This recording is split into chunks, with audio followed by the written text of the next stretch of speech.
अतीक अहमद और उसके भाई अशरफ की शनिवार रात गोली मारकर हत्या कर दी गई। इस खबर में हम आपको 21 साल पुरानी वह कहानी बता रहे हैं जिससे उमेश पाल और अतीक अहमद के बीच दुश्मनी शुरू हुई थी। नमस्कार दोस्तों, मैं कमलेश मिश्रा आपके सामने अतीक अहमद की स्टोरी को विस्तार से सुनाने जा रहा हूं। 25 जनवरी 2005 का दिन था। इसके अगले दिन गणतंत्र दिवस था। देश भर में जोर शोर से इसकी तैयारियां हो रही थी। प्रयागराज को तब इलाहाबाद कहा जाता था। यहां भी लोग अपने अपने कामों में जुटे थे। इस बीच शहर के पुराने इलाकों में शुमार सुलेम सराय में गोलियों की तड़तड़ाहट शुरू हो गई थी। कुछ लोग एक गाड़ी को घेर कर उस पर गोलियां बरसा रहे थे। कोई कुछ समझ पाता इससे पहले सैकड़ों राउंड फायरिंग हो चुकी थी। गाड़ी सवार में लोगों का पूरा शरीर छलनी हो गया था। जिस गाड़ी पर हमला हुआ था उसमें कोई और नहीं बल्कि इलाहाबाद पश्चिमी विधानसभा सीट से नवनिर्वाचित विधायक राजू पाल थे। राजू पाल खुद कॉलेज चला रहे थे।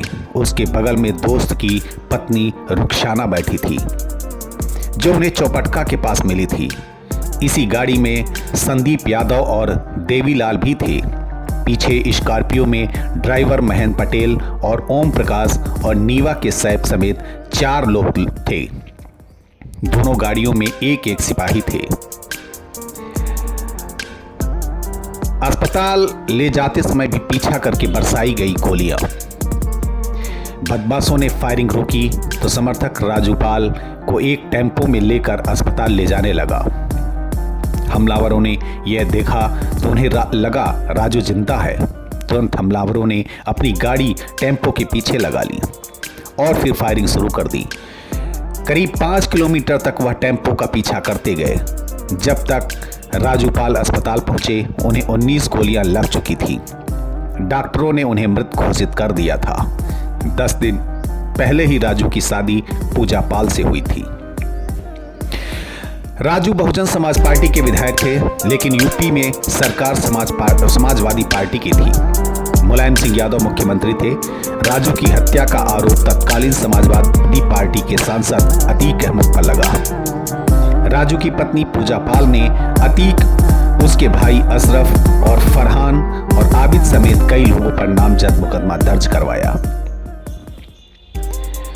इधर राजू की हत्या की खबर आग की तरह पूरे शहर में फैल गई। राजू के समर्थक सड़क पर उतर आए। देखते ही देखते पूरा शहर जल उठा। जगह जगह तोड़फोड़, आगजनी और पथराव शुरू हो गया। अब इस घटना के पीछे का कारण समझने के लिए थोड़ा और पीछे चलते हैं। शुरुआत अतीक अहमद से करते हैं। 10 अगस्त 1962 को इलाहाबाद में अतीक अहमद का जन्म हुआ। पिता फिरोज अहमद तांगा चलाकर परिवार चलाते थे। अतीक घर के पास में स्थित एक स्कूल में पढ़ने लगा। 10वीं में पहुंचा तो फेल हो गया। इस बीच वह इलाके के कई बदमाशों की संगत में आ गया। जल्दी अमीर बनने के लिए उसने लूट, अपहरण और रंगदारी वसूलने जैसी वारदातों को अंजाम देना शुरू कर दिया। 1997 में उस पर हत्या का पहला मुकदमा दर्ज हुआ। उस समय इलाहाबाद के पुराने शहर में चांद बाबा का खौफ हुआ करता था। चांद बाबा इलाहाबाद का बड़ा गुंडा माना जाता था। आम जनता, पुलिस और राजनेता हर कोई चांद बाबा से परेशान थे। अतीक अहमद ने इसका फायदा उठाया। पुलिस और नेताओं से साठगांठ हो गई और कुछ सालों ही में वह चांद बाबा से भी बड़ा बदमाश बन गया। जिस पुलिस ने अतीक को सह दे रखी थी अब वही उसकी आंख की किरकिरी बन गया। 1989 में अतीक ने रखा राजनीति में कदम।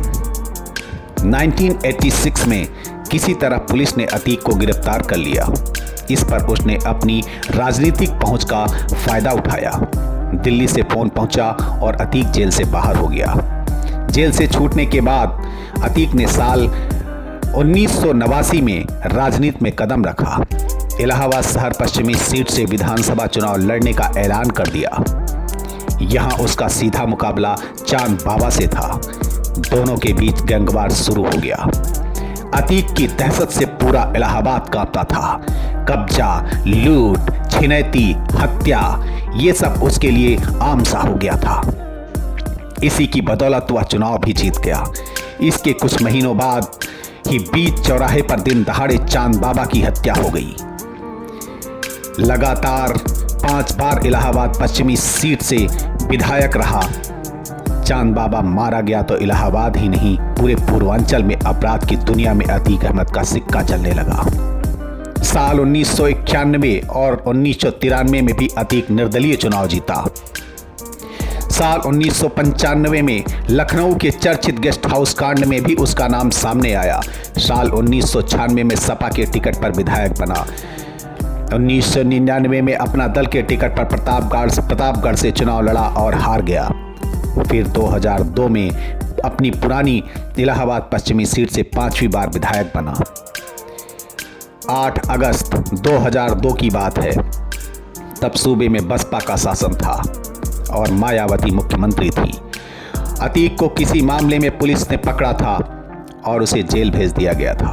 पेशी के लिए 8 अगस्त को उसे कोर्ट लाया जा रहा था। इसी बीच उस पर गोलियां और बम से हमला हो गया। इसमें अतीक घायल हो गया, लेकिन उसकी जान बच गई। तब अतीक ने बसपा सुप्रीमो और तत्कालीन मुख्यमंत्री मायावती पर आरोप लगाया था कि वह उसे मरवाना चाहती हैं। अतीक आतंक का पर्याय बन चुका था। उसकी दहशत में आम लोगों के साथ साथ राजनीतिक हस्तियों को भी परेशान करना शुरू कर दिया था। उसका खौफ इतना हो गया था कि वह शहर पश्चिमी से कोई उसके खिलाफ चुनाव लड़ने से भी डरता था। साल 2004 के लोकसभा चुनाव में अतीक अहमद सपा के टिकट पर इलाहाबाद की फूलपुर सीट से चुनाव भी जीत गया। उस वक्त अतीक इलाहाबाद पश्चिम सीट से विधायक था। इस सीट से अब वह अपने छोटे भाई अशरफ को चुनाव लड़ाने की तैयारी करने लगा था। अतीक की जिंदगी में राजूपाल की एंट्री जानने से पहले राजूपाल की थोड़ी कहानी जान लीजिए। राजूपाल भी शहर पश्चिमी के ही रहने वाले थे। कहा जाता है कि उस वक्त राजू पर भी लूट छिनैती जैसी घटनाओं में शामिल होने का आरोप लगता था। कहा तो ये भी जाता है कि वह एक समय अतीक अहमद का खास था, लेकिन बाद में दोनों के बीच खटपट हो गई। 2002 में राजू ने भी राजनीति में एंट्री कर ली। इसके बाद से दोनों के बीच दुश्मनी शुरू हो गई। 2004 में जब अतीक अहमद फूलपुर से सांसद बन गया तो इलाहाबाद शहर पश्चिमी सीट से उसके छोटे भाई अशरफ ने चुनाव लड़ा। अशरफ के खिलाफ बसपा ने राजूपाल को टिकट दे दिया। राजूपाल इस चुनाव में जीत गए। विधायक बनने के 3 महीने बाद 15 जनवरी 2005 में राजूपाल ने पूजा पाल से शादी कर ली। शादी के ठीक 10 दिन बाद 25 जनवरी 2005 में राजूपाल की हत्या कर दी गई। इसी हत्याकांड में अतीक अहमद और अशरफ का नाम सामने आया। इसके बाद हुए उपचुनाव में बसपा ने राजू की पत्नी पूजा पाल को प्रत्याशी बनाया, लेकिन वह हार गई। अशरफ चुनाव जीत गया। हालांकि 2007 में हुए चुनाव में पूजा पाल चुनाव जीत गई। साल 2007 तक अतीक आजाद था।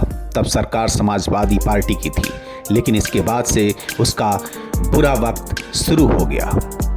साल 2007 में मायावती सत्ता में आ गई। सत्ता जाते ही सपा ने अतीक को पार्टी से बाहर निकाल दिया।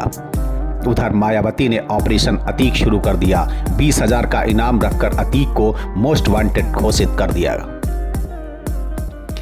अतीक अहमद पर 100 से ज्यादा आपराधिक मामले दर्ज हैं, जिनमें हत्या की कोशिश, किडनैपिंग, रंगदारी जैसे केस हैं। उसके ऊपर 1989 में चांद बाबा की हत्या, 2002 में नस्सन की हत्या, 2004 में मुरली मनोहर जोशी के करीबी भाजपा नेता अशरफ की हत्या, 2005 में राजूपाल की हत्या का आरोप है। 2012 का विधानसभा चुनाव भी अतीक ने लड़ा, लेकिन हार गया। उसे राजूपाल की पत्नी पूजा पाल ने हरा दिया। 2014 के लोकसभा चुनाव में भी उसने समाजवादी पार्टी के टिकट पर श्रावस्ती सीट से चुनाव लड़ा, लेकिन भाजपा के दद्दन मिश्रा से हार गया। दिसंबर 2016 में मुलायम सिंह ने 2017 विधानसभा चुनाव के लिए अतीक को कानपुर कैंट से टिकट दिया। 14 दिसंबर को अतीक और उसके 60 समर्थकों पर इलाहाबाद के सीआर्ट्स कॉलेज में तोड़फोड़ और मारपीट का आरोप लगा। अतीक एक निलंबित छात्र की पैरवी करने कॉलेज गया था। उसने कॉलेज के अपराधी अधिकारियों को भी धमकाया। वीडियो वायरल हो गई। यह मामला चल ही रहा था कि 22 दिसंबर को अतीक 500 गाड़ियों के काफिले के साथ कानपुर पहुंचा। उस वक्त अतीक का यह काफिला सुर्खियों में बना था। फरवरी 2017 में अतीक को गिरफ्तार कर लिया गया। हाई कोर्ट ने सारे मामलों में उसकी जमानत कैंसिल कर दी। उसके बाद से अब तक अतीक जेल में ही है। इसके बाद 2019 के आम चुनाव में जेल से ही वाराणसी सीट पर मोदी के खिलाफ चुनाव लड़ा। इस बार भी जमानत जब्त हो गई। योगी के सीएम बनते ही अतीक के खिलाफ कई मामलों की जांच शुरू हो गई। इसके बाद से लेकर अब तक अतीक को 1600 करोड़ रुपए से ज्यादा की गैर कानूनी संपत्तियों पर बुलडोजर चल चुका था। अतीक का भाई अशरफ मरियाडी डबल मर्डर मामले में जेल में बंद था। अतीक के 4 बेटे हैं, 2 नाबालिग हैं, 2 बाल सुधार गृह में बंद हैं। एक बेटे का उमेश पाल हत्याकांड के बाद एनकाउंटर हो गया। एक बेटा जेल में बंद है। अतीक के बड़े बेटे उमर 26 दिसंबर 2018 को अपने पिता की कारोबारी दोस्त रहे मोहित जायसवाल को किडनैप करने का आरोप है। मोहित ने छूटने के बाद इसकी कहानी भी बताई थी। आरोप लगाया था कि देवरिया जेल से ले जाकर पीटा गया था। 2005 में हुई विधायक राजू पाल की हत्या के मामले में उसके रिश्तेदार और दोस्त उमेश पाल मुख्य गवाह थे। उमेश पाल ने लोअर कोर्ट से लेकर सुप्रीम कोर्ट तक में राजू पाल हत्या की पैरवी की थी। इसी कारण अतीक गिरोह से उनकी खुलेआम दुश्मनी हो गई थी। कचहरी में गवाही देने पर उमेश का 28 फरवरी 2008 को अपहरण कर लिया गया था। अपहरण कांड में अतीक, उसके भाई अशरफ समेत कई के खिलाफ रिपोर्ट दर्ज कराई गई थी। अपहरण के उसी मामले में बीते शुक्रवार को गवाही थी। उमेश वकील भी थे। वह अधिवक्ता की यूनिफॉर्म में अपने दोनों गनर संदीप निषाद और राघवेंद्र सिंह के साथ गवाही के लिए जिला कचहरी गए थे। करीब 4:30 बजे विकार से वापस सुलेमसराय धूमनगंज स्थित अपने घर के लिए चल दिए।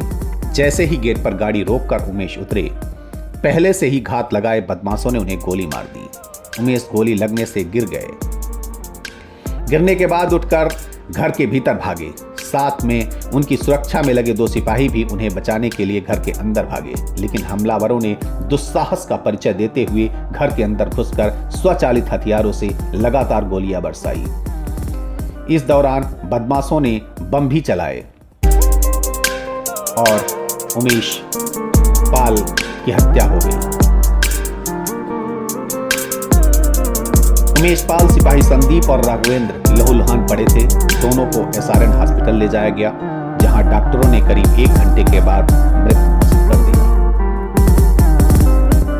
अतीक की पुलिस कस्टडी में स्वास्थ्य के जांच के लिए शनिवार यानी 15 अप्रैल की रात कालविन अस्पताल ले जाते समय माफिया अतीक अहमद और उसके भाई अशरफ की हत्या कर दी गई। मेडिकल कॉलेज के पास मीडियाकर्मी बनकर आए बाइक सवार बदमाशों ने गोली मारकर हत्या कर दी। घटना की सूचना पर पुलिस के साथ प्रशासनिक अमले में हड़कंप मच गया। ये थी इलाहाबाद के जलने की दास्तां। धन्यवाद।